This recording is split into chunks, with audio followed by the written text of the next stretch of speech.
Magandang umaga po sa atin lahat. Ito naman po si Professor Tonton Contreras sa isa na naman edisyon ng Usapang Politika dito sa Facebook Live at sa YouTube. Nung Lunes po wala pa tayong Usapang Politika dahil nagpaalam ako sa inyo. Meron akong training na inattenda noon at kailangan kong mag-aral. Alam mo naman kahit tayo tumatanda, hindi naman tayo tumatanda na hindi na tayo kailangan matuto. Kailangan pa rin nating mag-aral. Kailan pa natin laging magbabasa? Kailan pa rin natin laging bukas ang ating kaisipan. Bagamat, ang dami din natin pwedeng i-contribute kasi learning and enable others to learn is a continuing process. Wala pong tumatanda dito. You can always learn something new in your life and that is what makes life uh, interesting. Lalo na kapag ang natututunan nyo ay bagay na magagamit nyo sa pagsilbi sa bayan, tulong sa kapwa. Alam mo, pag-usapan natin ng surveys ngayon kasi malapit na naman tong eleksyon, 'di ba? 2025 next year, June, May magkakaroon tayo ng eleksyon. Ay Pebrero ngayon, Marso, Abril ay 14 months silang eleksyon na naman. At bobombahin na naman tayo mga surveys. At ngayon nga nakikita na natin ang mga pre-election surveys. At andun pa rin yung ah hindi naman kaguluhan, yung kontrobersiya ang mga tao kung naniniwala sila sa surveys.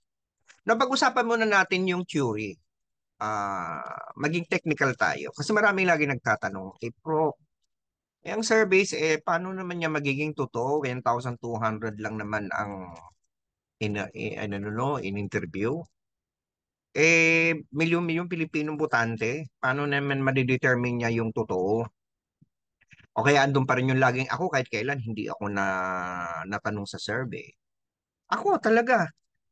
Ako na mismo, hindi minsan hindi ako na-sample sa isang election survey o ng SWS o ng Pulse Asia o ng Okta Research o ng Publicus. Kilala ko lahat ang mga nagpapatakbo nitong mga ahensyang ito.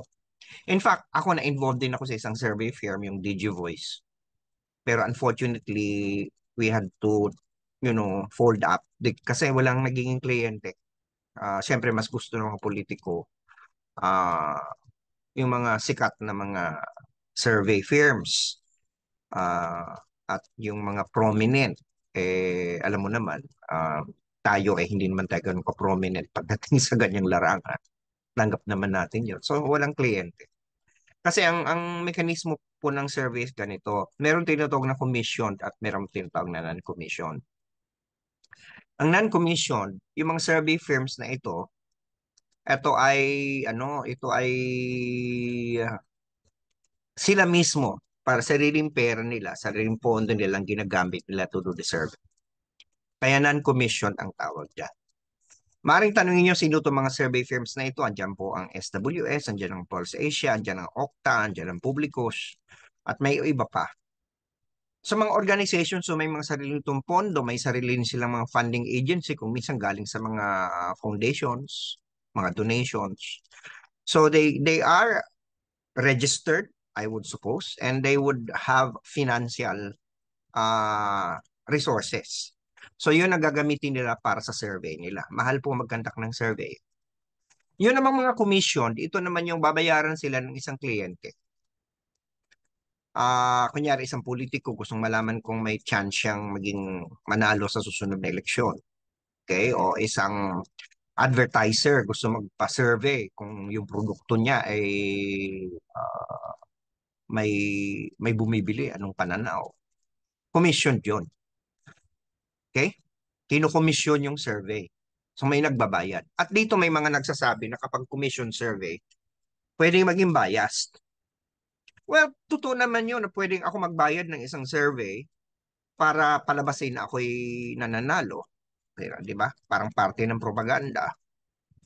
Pwede naman yun, nangyayari yun. In fact, yung ibang mga politiko nagtatayo na sarili ng survey firm. Di ba? Para palabasin. So, ito po ay misuse ng surveys.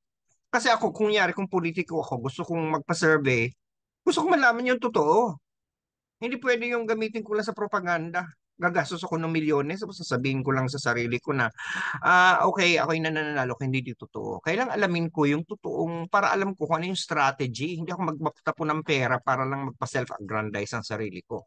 Of course, pwedeng gawin yun ng mga maraming pera na kung saan pwede lang gamitin propaganda ang survey. And mamaya pag-usapan natin yan kung paano nagagamit na ng propaganda ang surveys. So, So, totoo naman kasi na pwedeng gamitin ng survey ng mga tao may pera, mag-commission sila at babayarin nila na influensya ng direksyon. Pero kung matino ang survey firm, hindi mo gagawin yan. Hindi ka magpapagamit. Although may mga tao naman talagang kailangan ng pera, mga mersenaryo, talagang tatanggapin nila ng bayad, gagawin nila yung survey, isi-slant nila towards a particular opinion, a particular decision. But that's, for me, if I want to spend money for a survey, I want to know the truth so that I will know, may chance ba ako? Ano ba yung mga gagawin ko para tumaas ang ranking ko? Mga ganon. Okay? Kasi niluloko mo lang ang sarili mo pag ganoon. Ay di mag-invest ka na lang sa PR pag ganoon. Although ang iba, ginagamit na PR element yung result ng survey. Kaya siguro kayo nagbabayad sila para na ayusin yung hilutin yung survey para kunya-kunyari para gamitin nila sa PR nila. So pwedeng mangyari yan. Pero in an ideal world, you commission a survey because you want to know the truth. Okay? You're entitled to your opinions but you're not entitled to your facts. Ganun lang yun. So yun ang commission at non-commission. Lagi kasi tinatanong saan galing ang pondo ng survey na yan. Kasi kung yan ay commission, then therefore, ah, obligado, sa tingin ko dapat, ang isang first survey firm na sabihin sino nagkomisyon. Although pwede sa kontrata nila, hindi sasabihin kung sino yung nagkomisyon. Pwede yan. Pero ako kasi kapag commission survey, dapat sa aking pananaw, sabihin ng survey firm sino nagkomisyon para maalis yung lambong ng pagdududa na baka ito ay ginamit lang ng isang taong mayaman, di ba? I think it should be part of the ethics of surveys, of commission surveys. Okay? Although there is no standard for that now. Okay? Pag non-commission, klaro na yung mismong survey firm. At tapos natatanong na naman mga taong nagdududa saan galing ang pera ng mga yan. Eh syempre sa sarili nilang pondo at nadideklara naman sa kanilang at dapat ang ginagawa naman ngayon ng mga funding ng mga survey firms, sinasabi nila saan galing ang pera nila. Di ba? Yun dapat ang transparency eh. Sasabihin mo kung ikaw ay SWS o Pulse Asia o Okta o publiko, saan galing ang pera mo para alam sinong nagpupondo sa'yo. I think it's important that that's part of credibility building para paniwalaan ka ng tao. Okay? Now, totoo ba talaga yung mga surveys na yan? May siyensya po, at sinabi ko na ito in the past, may science po ang surveys. Kasi ganito ang ano niyan eh, ang paliwanag ko eh. Kunyari meron kang isang kaldero ng isang bulalo, hindi ba? Gusto mong malaman kung masarap, di ba? Hindi mo naman kailangan ubusin yung isang kalderong malaki ng bulalo para masabi mo masarap, hindi ba? Kukuha ka lang ng kaunting sabaw at kaunting laman, titikman mo. Yun ang sample, di ba? Pero kailangan para maayos yung sampling mo, kailangan mahalo ng hindi yung nakalalagay pa lang na asin, magtitikim ka na, hindi ba? Tapos sasabihin mo maalat. Eh paano? Ay yung nilagyan ng asin, hindi pa nahahalo, eh yun ang nakuha mo. Ay di yun maalat nga. Kailangan mo nang haluin. Yun. Mamaya papaliwanag ko yung paghahalo na yan. Kasi para yung kukunin mong sample na portion ay fair. Walang bias. Hindi yung nalagyan lang ng asin. Diba? Kailangan haluin mo yan. So, ang survey kasi, kumukuha ka ng representative sample sa entire population para yun ang tanungin mo kung sino ang iboboto nila, anong pananaw nila. Kasi ang presumption dito, itong mga to, pinili mo sa isang fair process, ni-randomize mo. Na-randomize. Ano ibig sabihin ng randomization? Ang isang sample ay randomly selected kapag ang probability ng bawat isang tao na mapasama sa sample ay pare-pareho. Walang bias. Your chance and my chance of being part of the sample is the same. So maraming nagsasabi, bakit ako hindi nakapapasama yan sa sample na yan? Eh, kasi nga, ilan ba tayo? Milyon. Ilang milyon na botante, mga 40 million, 45, 50. Ay 1 out of 50 million. Eh, di siyempre, parang talagang hindi ka nga naman mapapasama ng basta-basta. So, paano ba pinipili ang sample? Ideally kasi parang tambyolo yan. Yung lahat ng bola, parang nagbobola. Yung iba pa ikutin, tapos pipili ka ng ilan, 10. Random yan.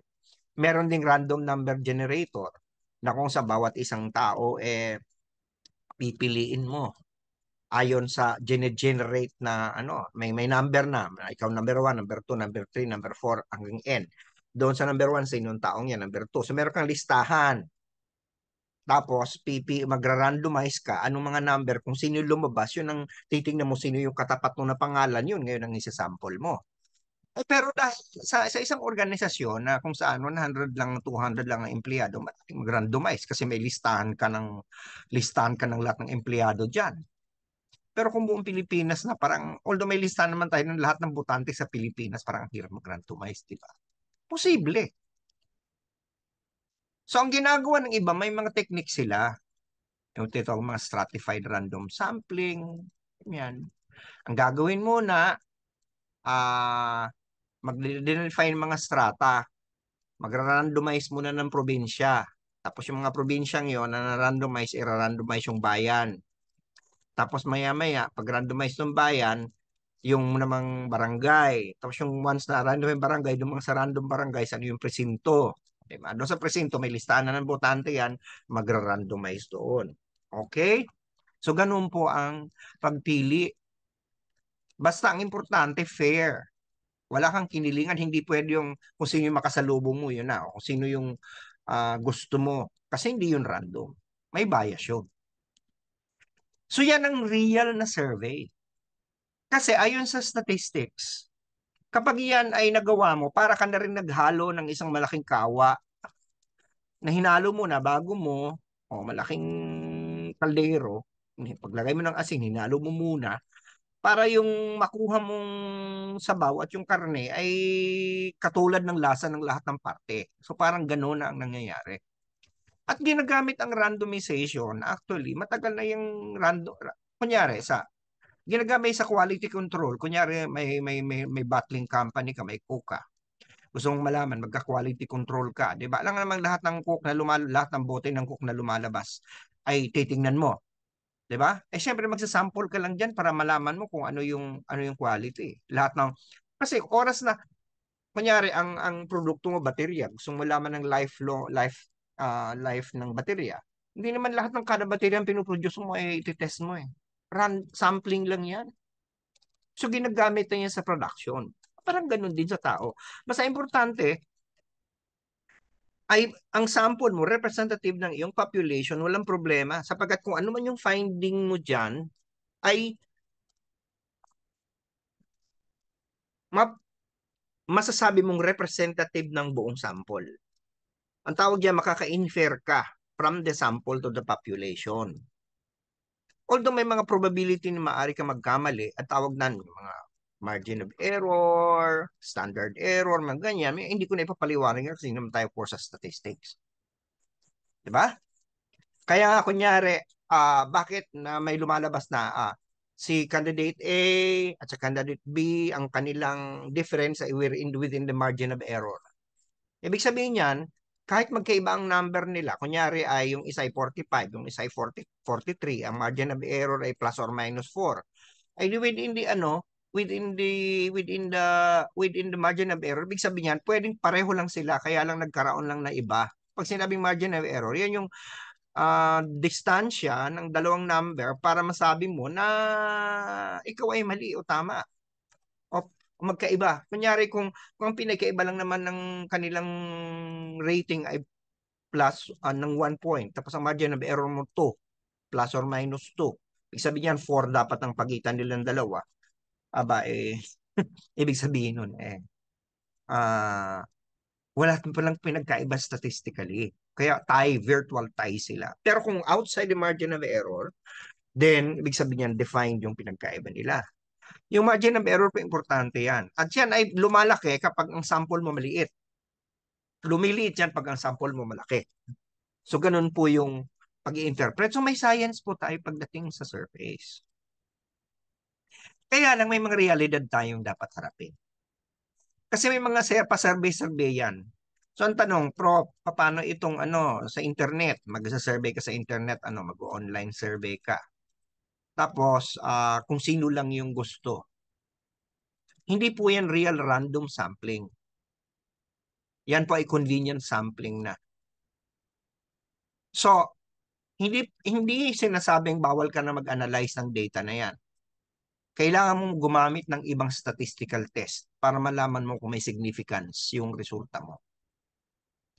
Pero in reality, kaya yung mga online political surveys, kasi kung ang tinitingnan mo lang naman behavior ng tao regarding a product, okay yan. Kasi ano naman yan, ginagamit nga sa product surveys ang focus group discussion eh. Ginagamit nga ang key informant interview eh. So, ibig sabihin, hindi naman yan random sampling talaga na qualitative research yan. So, tinatanggap naman sa market research ang online surveys dahil hindi naman talaga significance ang tinitingnan mo dyan. Tinitingnan mo dyan ng sentimiento ng mga tao regarding a certain product, a certain behavior. So, mas ideal sana kung randomize ang sample mo, pero dahil mahirap gawin, so pwedeng ang ginagawa, nagfo-focus group discussion ka na lang, namimili ka ng tao na papuntahin sa opisina, mag-usapin, o kaya yung survey mo ay online na kung saan magbablast ka ng questionnaire, ibibigay mo sa public, bahala na kung sino yung gustong mag-participate. That's a real, that's not that's an industry practice and sa marketing research. Pero pagdating sa political surveys, may problema kapag selection yung ganyan, yung online, kasi kailangan mong malaman representatively yung sino yung, kung ito ba ay tunay na hindi target audience to eh. Kasi pag market ka, usually target audience ang tinitingnan mo.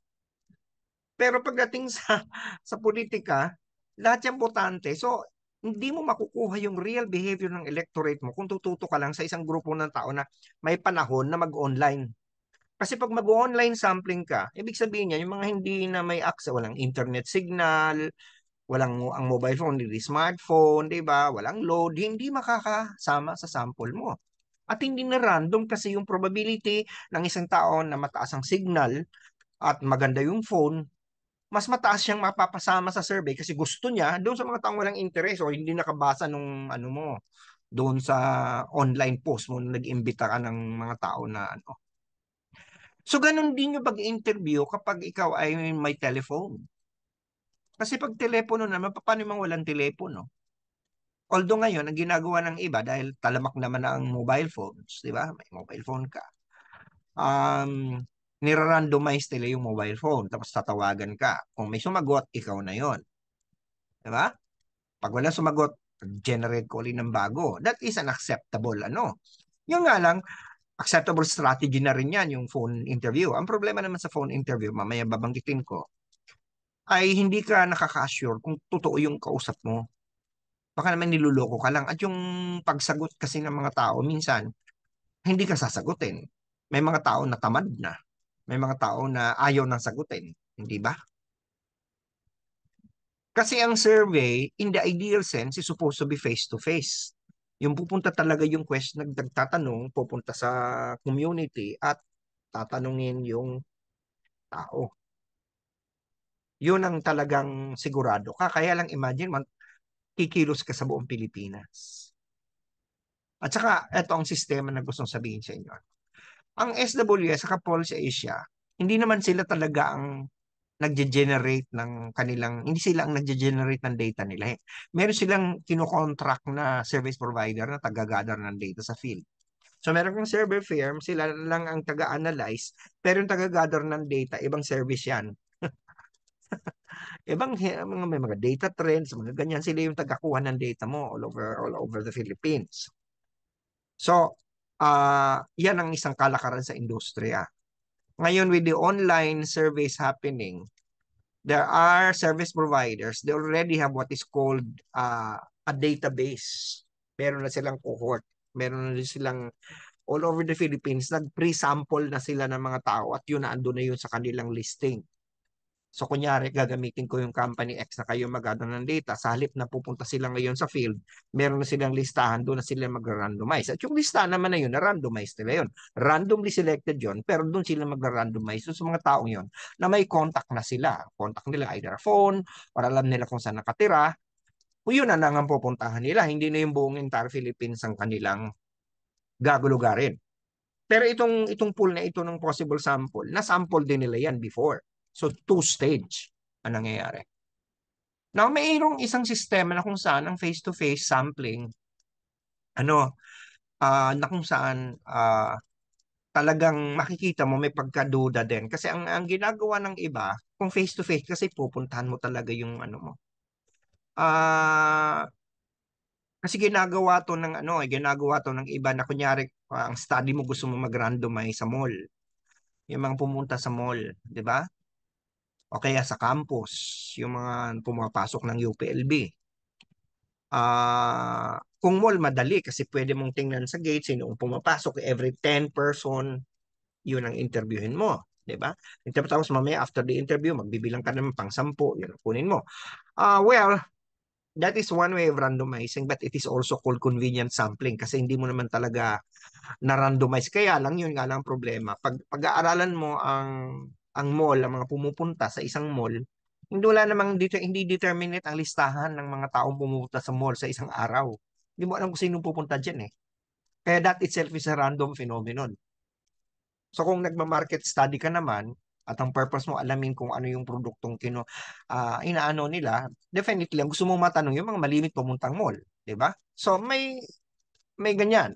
O kunyari yung campus ng isang marami na ako nag-estudyante ganyan na ginawang sampling sa isang confined campus, nagigrading sila yung grade, yung parang ganyan. Tapos kung sino yung mga taong na makita nila dito sa point na to, kaya yun ang kanilang, yung unang taong makikita nila sa grid na yun, sa point na yun, yun ang kanilang sa sample.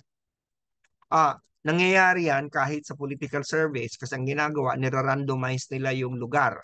So i-randomize kanina, sabi ko kanina mag-randomize ng ano ng probinsya, tapos bayan, tapos after that barangay. Then sa barangay, sa halip na presinto ang i-randomize, ang nira-randomize ay barangay. Tapos meron na silang key point sa barangay. Pwedeng flagpole, pwedeng estatwa ni Rizal. And then, lalakad sila either pa north, pa east, pa west, pa south. Tapos kung sino yung unang tao ma-encounter, o yung unang bahay na makatok, yung unang sumagot, yun ang kanilang sample. So, there are ways. Kaya lang ang ano, may bias yun kasi kung araw magagawin yung ano mo, yung survey mo, ah ang tendency kapag bahay ang katukin mo, baka yung mga walang trabaho ang makuha mo dahil sila yung naiiwanan sa bahay. Di ba? Pero sabi naman ng iba, kung ma-randomize mo naman ay yung isang flagpole at ang unang makita mo ay nagtatrabaho sa barangay. So anyway, there are ways by which you can randomize. But in whatever you do, there is always the probability that your sample may no longer be representative of the real population. So may bias na. Okay. Sana po hindi nagiging very technical ang aking topic. Now, may mga bias eh. Sinabi ko kanina kapag may telepono, ang gagamitin mo, paano mang walang telepono. Pag online, paano yung walang access. So may mga na-exclude. Kahit yung face-to-face, meron ding epekto yan eh. Kasi ang isa sa dahilan kung bakit ang Pilipino mataas ang approval rating sa mga politiko, lalo na kung face-to-face serve. Kasi imagine this, nakatira ka sa isang liblib na barangay, may pupunta sa yung hindi mo naman kilala, magtatanong tungkol sa isang politiko. Kung approve mo ba si Pangulong Marcos o approve mo ba ang performance man ni Sara Duterte. Ang iisipin ng mga yan, sino ka? Bakit ka nagtatanong? Yung iba, mamimiloso po. Yung iba, ano to? Ano kaya to? Baka nagpapanggap lang to. Baka nagbebenta to ng kung ano. Yung iba naman isipin, baka may dala kang ayuda. Baka nang nagbibilang kung sino yung supporter ng gobyerno. So yung ikaw, hindi ka nila kilala, basta ka nalang papasok sa buhay nila at magtatanong ng isang napaka-private na tanong na sinong iboboto mo. Ang iba ayaw nga sabihin kung sinong ibinoto nila eh. Di ba? Eh, yung pa kayang hindi ka naman kilala ng mga yan. Basta ka na lang dadating. Kasama mo pa si Kapitan. O kaya, kung hindi kasama si Kapitan, eh, meron kang nagsasabi ka na. Kasi hingi ka syempre ng permiso. Basta-basta hindi ka pwedeng basta-basta pumunta doon ano, di ba? Or kung hindi ka man hingi ng permiso na andun ka, hindi ka nila kilala. Kayo ba, pag hindi ka kilala, may kakatok sa inyo, tapos may kung ano tatanong sa inyo. Buti kung produkto yan, ang ginagamit mong sabon, ganyan-ganyan. Pero pag bigla nang pasukin, sino po ang iboboto niya? Ano sa tingin niyo ang performance ng mayor niyo? Tapos maglilista na ng mga government officials. Alam mo yung mga tao, ang feeling nila, abay, baka naman ito'y ahente ni mayor o ni gobernador at tinatanong ako kung ako'y pabor sa kanya or ito ay padala ng DSWD at malaman na ako ay kung ano, kung sabihin kong hindi ako masaya sa nangyayari, baka ako hindi na sa, baka tanggalin ako sa four-piece o kaya baka ako ay markahan na at hindi na ako makakuha ng ayuda pag magkaroon ng krisis sa bayan namin, di ba? May mga ganong feeling. At that is something that should be factored in. Okay? Now, so hanggang dyan muna natin pag-usapan ng technology ng survey. So sinasabi ko may science ang survey. Pero depende sa pag-administer sa survey kung ang resulta ay paniniwalaan nating totoo. Garbage in, garbage out. But definitely, if the survey is done scientifically, you minimize your error, then you ensure that your sample is as representative as possible. The way you ask questions will really draw authentic responses. Then your survey would be scientific and believable. However, kung ito ay ginawa mong hausyaw, ang sample mo ay radio, yung mga tumatawag lang sa radyo, o yung mga sumasagot sa internet, tapos ito ay resulta na at pinapakita mo na number one sa ganito, number two, number three, maaaring may problema ka sa surveys mo. Okay? Alam naman to ng mga firms like SWS, Pulse Asia, Publicos, at saka yung ano, yung Okta, yung mga ano, ah kasi ngayon uso na yung panel surveys eh. Yung sinasabi ko ng cohort na yung panel buong ano niya, number of surveys na yan. May meron ng koleksyon ng isang kumpanya na nag-gather ng data ng mga lahat ng mga tao sa Pilipinas sa kasali doon sa panel nila at doon na lang magra-randomize. So ang tanong, randomly selected ba yung panel nila kasi doon ka magra-randomize? Representative ba yung panel nila ng Pilipinas? Kasi nangyayari, ang panel dapat, dahil doon mo kukunin yung sample, representative ng buong bansa kasi doon mo i-randomize eh. Okay? Okay. Now, meron lang kasi akong agam-agam ngayon sa paggamit ng surveys ngayong panahon. Lalong-lalo na sa panahon na kung saan napakadali na mag-peddle ng fake news. Kaya mga tao ngayon, madali nilang maimpluwensyahan ng kung anong nababasa nila kahit hindi totoo. Marami ng kasinungalingan, marami ng fake news, marami ng disinformation na nangyari. Madaling mapaniwala ang mga tao. At napakadali nang mag-manipulate at mag-twist lalo na sa social media. At nakakatakot na baka ang sinusukat ng survey ay hindi na yung opinion ng tao na lantay, authentic, totoo, kundi produkto ng disinformasyon, produkto ng pagmamanipula. At ang nasusukat na natin, hindi ang katwiran o makatwirang opinion ng tao, kundi ang ingay. Surveys, hypothetically, surveys and theoretically, should measure people's opinions and behaviors. And the presumption is that these are rational responses. Ano ba yung rational? Ginamitan ng katwiran. Pero sa ngayon, dahil tayo'y lunod na sa social media, ang nasusukat natin ay hindi na katwiran, kundi ingay. Hindi na totoo, katotohanan, kundi kasinungalingan at misinformation. Tuloy, ang nagiging resulta ng service, hindi na rational. Kasi ganito po yan, bakit nagsasurvey? Nagsasurvey ka para yung data na, alam mo, magagamit no sa pagkilos mo. Kaya kailangan mo ng totoong survey. Kasi kung ikaw ay marketer at Gusto mo magbenta, gusto mo malaman yung totoo, ano ba talaga yung produkto ko, binibili ba talaga ng mali dito? Kung politiko ka, gusto mong malaman ano yung totoo, ako ba talaga yung may chance? Kaya gusto mo may katwiran yung sumasagot. Pero kung ang mga sagot ng mga tao ay produkto na ng kanilang mga biases, produkto ng disinformation na nakakalap nila sa social media, then ang nasusukat natin, hindi na katwiran, ang nasusukat natin ay ingay. So, kailangan na mag-recalibrate ang mga ang mga polling companies kasi nangyayari niyan sa lahat ng maraming bansa sa sa buong mundo. Tingnan mo na lang sa Amerika. Pag magsa-survey ang mga opinion poll, nakikita nila lamang na lamang ang si Trump, lamang-lamang lamang ang Republican. Pero pag eleksyon na, natatalo ang mga Republicans, natatalo ang hindi ganun kalaki ang lamang or whatever. 'Di ba? Napaka-unpopular di umano ni Joe Biden. Popular si Trump ayon sa mga surveys, pero pagdating sa real elections, real plebiscite, it is the Democrats or the Democratic supported positions that are winning. Why? Kasi ang teorya, yung mga taong sumasagot ng survey, kalimitan, ang nasa sample ay yung mga pro-Trump. Kasi sila yung may panahon na sumagot ng telepono, sila yung nasa bahay, at yung mga iba, dahil telephone surveys, ayaw na nilang sagutin. Kasi nga, may distrust na sila sa mga survey firms. So, yung intensity, may tao ayaw na maniwala sa mga survey firms, ayaw na sumagot kasi telephone surveys, hindi na face-to-face.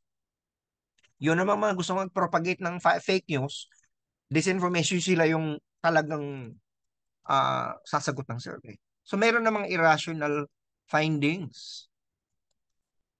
Anong nangyari nung midterm election sa Amerika? Ayon sa mga surveys, magkakaroon ng red wave. Matatalo ang Democrats, ang Republicans ay going to swamp the elections with about 40 to 50 seat majority. Yung lahat ng surveys yun ang ginawa. Nung 2022 yan. Hindi. 2020 election. Tapos nagkaroon ng 2022 yung midterms, di ba? Ano nangyari sa America after the election? The Democrats retained the Senate and even gained a one-seat majority. And then, yes, the Republicans won, but by a thin margin. Walang red wave. That itself is an alarm bell. Why is it like this? Dito ngayon sa Pilipinas, makikita mo sa ngayon, may mga research na nagsasabi na majority ng mga Pilipino gusto ng, gustong paimbestigahan si dating Pangulong Duterte sa ICC. Pabor na bumalik tayo sa ICC. Naniniwala na dapat imbestigahan ang war on drugs. Pero pagdating sa senatorial survey, siya ay number 1, number 2, number 3. Di ba may cognitive dissonance? So yun yung sinasabi ko dito. Na panawagan ito sa mga nagkakandak ng surveys na siguro pag-usapan na natin ito. Dahil baka ang sinusukat natin ingay. Tama nga naman ang sampling natin. Tama ang ating metodolohiya. Pero ang nagmumula na sa mga respondents natin ay hindi nakatwiran. Anong saysay ng surveys? Kung ang lumalabas sa kanila ay produkto ng disinformasyon. Produkto ng kanilang mga uh, di makatwirang mga pananaw.